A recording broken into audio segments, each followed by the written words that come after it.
Assalamualaikum warahmatullahi taala wabarakatuh. Selamat sejahtera. Tuan-tuan, tolong share, tolong like, tolong subscribe.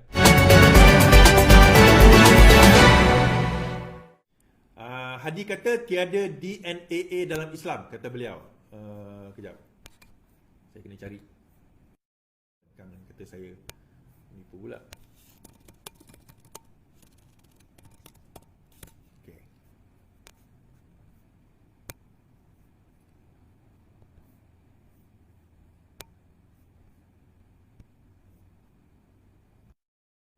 Baik. Hadi, tiada DNAA dalam. Presiden Hadi Awang berkata, tiada keputusan dilepas tanpa dibebaskan dalam sistem kehakiman Islam. Kenyataan itu dibuat ketika pelbagai pihak mempertikaikan keputusan AGC memohon menghentikan kes rasuah terhadap Zahid. Dalam Islam, tak ada dilepas tanpa dibebaskan. Mesti dikenakan hukuman, kata Hadi dalam perbahasan kajian separuh penggal. Bagi mendukung hujahnya, dia memetik kisah Sultan Muhammad Al-Fatih yang dihukum bersalah oleh hakim kerana memotong tangan seorang arkitek kerana menggunakan pelan masjid yang salah. Perkara itu menunjukkan tiada DNA dalam kehakiman. Okey. So, benda ini dipatahkan oleh Menteri Agama. Ulasan, dakwaan tiada DNAA dalam Islam boleh dipertikai. Okey, ini adalah jawapan daripada Menteri Agama dalam Malaysia kini. Jabatan Perdana Menteri Hal Agama merujuk kepada isu discharge not amounting to acquittal yang dibangkitkan oleh setengah pihak yang mengatakan ia tiada dalam Islam. Kenyataan yang dikeluarkan tersebut adalah tidak tepat. Okey. Serta boleh dipertikaikan. Undang-undang berkaitan hukum jenayah dilaksanakan di mahkamah-mahkamah syariah di Malaysia setakat bidang kuasa yang diberikan oleh Perlembagaan Persekutuan dan undang-undang bertulis. Undang-undang terdiri daripada undang-undang substantif berkaitan kesalahan dan juga prosedural berkaitan tata cara. Badan Perundingan Negeri menkuasa untuk menggubal undang-undang ini dan berkuasa hanya kepada orang Islam yang melakukan kesalahan. DNA atau yang dilepas tanpa dibeban merupakan konsep yang diamalkan dalam prosedur jenayah. Konsep ini menetapkan OKT dilepas buat sementara waktu atas permohonan pihak pendakwaan. OKT orang kena tuduh boleh didakwa semula atas pertuduhan berkenaan pada masa akan datang. Dalam konteks syariah, dia kata tak ada dalam Islam tadi kan? DNAA ini diperuntukkan secara nyata dalam Seksyen 103 Akta Prosedur Jenayah Syariah Wilayah-Wilayah Persekutuan 1997 yang memperuntukkan pendakwa boleh berhenti daripada mendakwa selanjutnya daripada mana-mana peringkat pada mana-mana peringkat pembicaraan sebelum penghakiman. Pendakwa jika difikirkan patut memberitahu mahkamah dia tidak bercadang untuk mendakwa tertuduh selanjutnya atas pertuduhan itu, dan sesudah itu semua prosiding terhadap tertuduh bolehlah digantung dengan kebenaran mahkamah, dan jika digantung tertuduh hendaklah dilepaskan daripada pertuduhan itu. Pelepasan sedemikian tidaklah terjumlah kepada suatu pembebasan, melainkan jika mahkamah mengarahkan sedemikian. Seksyen mana tuan-tuan? Seksyen 103. Akta mana? Akta 506. Dan akta ini terdapat dalam semua enactment atau ordinan prosedur tata cara jenayah di negeri-negeri seluruh Malaysia kecuali di Kedah di mana dia bukan 103 tetapi di bawah 104. So Hadi kata tak ada dia kata. Mana ada dalam Islam? Naim jawab, tapi tak apalah. Kita baca enactment syariah Terengganu tuan-tuan. Yang lulus ketika Hadi jadi Menteri Besar. Pengurusi Biro Undang-Undang Amanah Zulkarnain Luqman menyanggah kenyataan Presiden PAS Abdul Hadi Awang bahawa tidak ada dilepas tanpa dibebaskan dalam sistem kehakiman. Zulkarnain juga merupakan pengamal undang-undang berkata DNAA berkaitan dengan aspek prosedur yang kebanyakannya diputuskan berdasarkan ijtihad. Dia juga membangkitkan Akademi Tata Cara Syariah Terengganu yang mengandungi peruntukan DNAA iaitu Seksyen 103.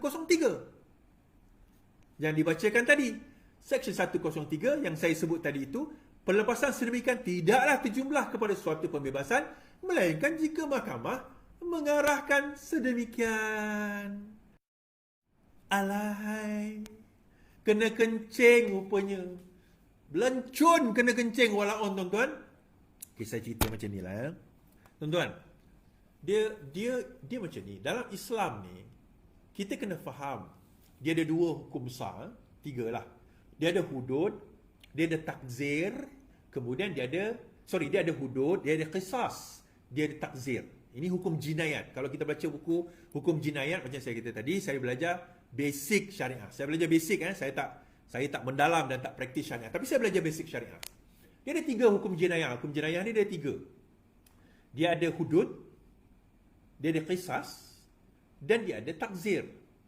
Okey, hudud ada 2 yang qat'i, kan? Qat'i iaitu mencuri dan juga qazaf, iaitu menuduh tanpa bukti. Seperti menuduh orang lain sebagai liwat, tak boleh bawa saksi, maka hendaklah disebat. Itu tak ada khilaf. Itu hukuman yang tak ada khilaf. Yang lain ada khilaf, seperti hukum rejam ada khilaf, hukum rejam lah antaranya yang ada khilaf. Hukum lain ada khilaf yang melibatkan hudud. Now, dalam hudud itu sendiri ada beberapa, dia tak banyak. Dia ada mencuri, berzina,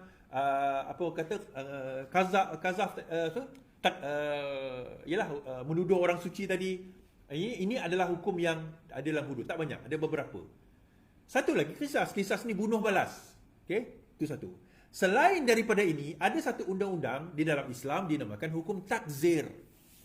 Takzir ni apa dia, tuan-tuan? Apa saja hukuman yang tidak tertakluk di bawah kisas dan juga di bawah hudud tadi.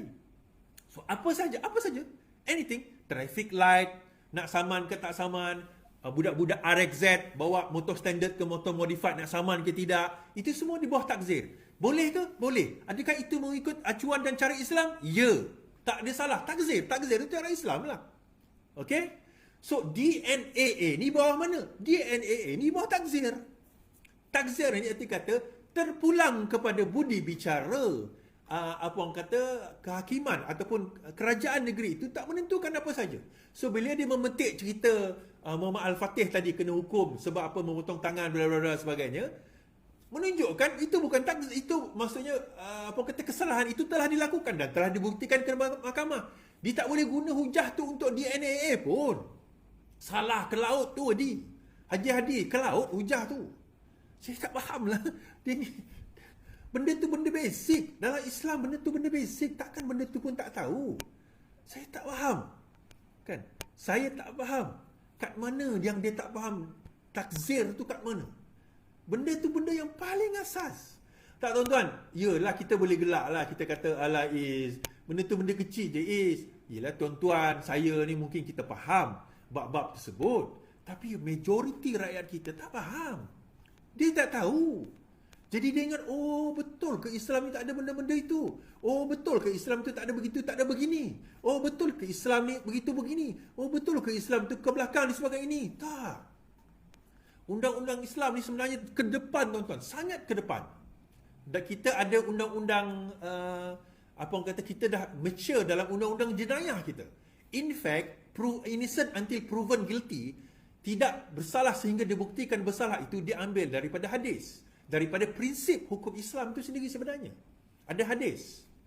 Islam tu dah advance. Kita ambil contoh hukum pewarisan. Bukan pewarisan, no. Trust law.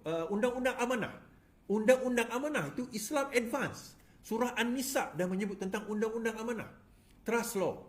Kan? Trust law. So advance. Benda tu sebenarnya advance. Tetapi kat mana yang tak advance-nya? Bila ada pemikir sebegini sendiri yang tak mengadvancekan, yang mengkebelakangkan, yang menutup sebenarnya cerita berkenaan dengan undang-undang yang sebenar. Kan? Undang-undang yang sebenar. Dan saya nak bawa, tuan-tuan, inilah dia contoh wala-on yang tak faham dengan perkara ini. Bayangkan tuan-tuan mungkin faham, tapi even wala-on, a level wala-on tak faham.